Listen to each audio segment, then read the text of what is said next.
Hey, welcome to Masterverse Monday. Today we're looking at Catra. Catra was another catch that I got at my Ross for $3.99. On the back we have some amazing artwork. It looks almost like Frank Frazetta put this one on here. It's amazing. On the bottom we have all four in this wave. Unfortunately my store did not have all four. It missed Skeletor. I've already reviewed He-Man, today's Catra. The next time it'll be Zodak. I'm saving the best for last because I'm a patient person. All right, so in this particular piece of art, we also have some information about Catra. Let me see if I can just put it down like that, I guess, since I can't get it quite close enough. Catra, the jealous beauty, the cruel, calculating force captain of evil, of the evil horde, holds her hatred for She-Ra close to her heart. Using her trademarked Magic Cat mask, Catra is a dangerous nemesis for the Princess of Power. She can actually shape-shift into a powerful panther, which I had no idea. I thought she rode on that pink panther. Blast a freeze fire, so she's like a jack of all trades. Beams to encase her enemies in ice, or even teleport. Her greatest power, however, is her cat-like cunning. Cross her if you dare. So again, if you want to pick this one up, you might want to check out your Ross store to find Catra. I normally do not pick up the Princess of Powers. I don't personally ever really got them. I just was never into Princess of Power. Now let's go and take a look at this kitty cat girl. All right, so we're going to measure her, and she measures about 11 inches, amazingly. I'm trying to save you from having to be distracted by the background. All right, so we got 7 inches in the American terms. If you're outside of America, she is approximately, I would say, 16.5 to 17 centimeters. And let's get a close-up of that kitty cat, cute little face of hers. She is not a happy kitty, not at all. She's bearing her fangs, or not her fangs, her claws, sorry, on her body. Now, let's see what she has as far as articulation. She's got an unusual collar that doesn't seem to be attached to her dress, or her, I guess, swimsuit thing, whatever. But she does have this purple cloth cape. It's made out of that crappy material that fake 99-cent doll stores, you know, the dollar stores used to have their dolls made out of this crappy material. But, yeah, I don't particularly like this material, so, whatever. But it is thin, and it does, you know, lay down quickly, so I guess that's an advantage to it. The original She-Ra dolls back in the 80s had real hair. Modern ones do not, because I guess they're saying we give up on girls. What I always thought they should do is just go ahead and make your 12-inch Barbie dolls in Catra and other She-Ra outfits. Make action figures for the boys, and then make the dolls for the girls. That's my simple way of saying, hey, I would just make Barbie Barbarian, whatever. But, yeah, I did not collect any of these back in the 80s. Not a single one. Not because I was against having female figures. On the contrary. Sorry about that. On the contrary, I obviously did collect female figures. And I preferred Golden Girl. Golden Girl, not the Golden Girls that you know from the TV show. Where the old ladies that are spunky and live in Florida. I'm talking about the Golden Girls, like Golden Girl herself. And the other people that she's around that are named after gemstones. Here she is beside the new hunky, oversized, over beefy He-Man figure from the modern comic book or cartoon that I've never seen. All right, so for her articulation, in her head, she is on a ball joint. Her hair does hinder her from doing a lot of the things that you would want to do quickly, but again, even though she has that hair in the way, it does bend up so she can actually look behind her or in front of her. I personally like her mask up like this, more like Wanda, the Scarlet Witch. But you can put it down if you want a more superhero look to her.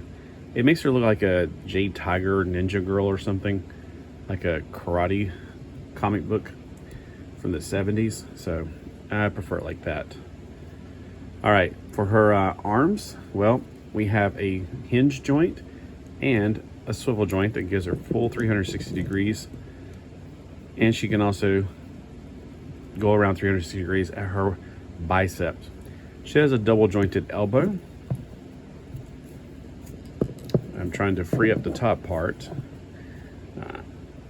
I can't quite get it on mine. It's still frozen from being in the package.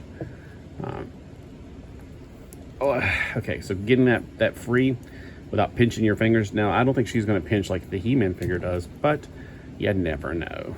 I think they booby trap these things on purpose so they can hurt us all. Just sit back and giggle about it. All right, well, getting that one part free right there is almost impossible, but it's slowly coming about. Okay, so she has a double jointed elbow, and if you can get it freed up, you can pretty much let her scratch the back of her head nicely. Her hand, let's see, the joint right here, this is not an articulated point, which is good because you don't need too many points of articulation. She has a swivel at the wrist, and she can do that kitty cat action right there. Now, on the right hand and the left hand, they're both in and out. They're not sword-wielding hands. She has an upper torso ball joint. The lower torso, let's see if it does anything there. She does have a rotation that's evidently under the dress. For her legs, it is a hinge joint and a swivel joint. Now, her skirt is keeping her from doing a lot of the articulation. She can fully sit down. Going back, she can't really go back very far, which is ironic. She is, kind of a cat woman, and cats are known to be very articulated in real life. All right, she has thigh swivel, which sounds like I'm going to break her when I do that, because she's being broken free from her package for the first time. All right, in her knee, we have a double joint, so she can literally kick her own butt. The knees aren't that ugly when you do it. Now, for her swivel at her shin, it's right underneath the boot. There's some either paint or something on mine. I don't know. Is it condensation? Some liquid glue coming out? I don't know. It's really strange. All right, for her feet, they could tippy toe that much, and she could heel kick somebody. She also has a thigh rotation, which is for making her stand a lot easier. Some of the paper from whenever I cut her out of the package was on the table. There we go. I'm trying to get her to stand up. She does have holes in their feet, so in case you can't stand her up, you can always get a stand. I recommend the $5 stands that are 10 of them for $5 at Walmart. Those are excellent. All right, got her to stand. In case you don't like the kitty cat hands like she comes with, she does come with hands that make it more appropriate for her to hold her staff. Now, I'm thinking this is the rod that freezes people, so I'm thinking it's a pretty cool little thing.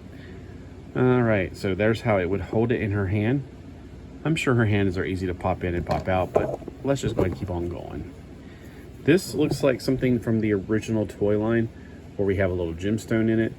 I don't know if the original ones were made out of metal. I know that this looks a lot like something for the Golden Girls that was made out of metal. So most of the Golden Girls had shields, and their shields kind of defined them. Like Vulture had a vulture on hers, things like that.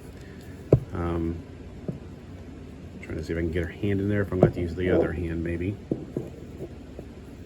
And you can see that the left hand is the only arm that's going to be able to go in there because it's bigger here than here.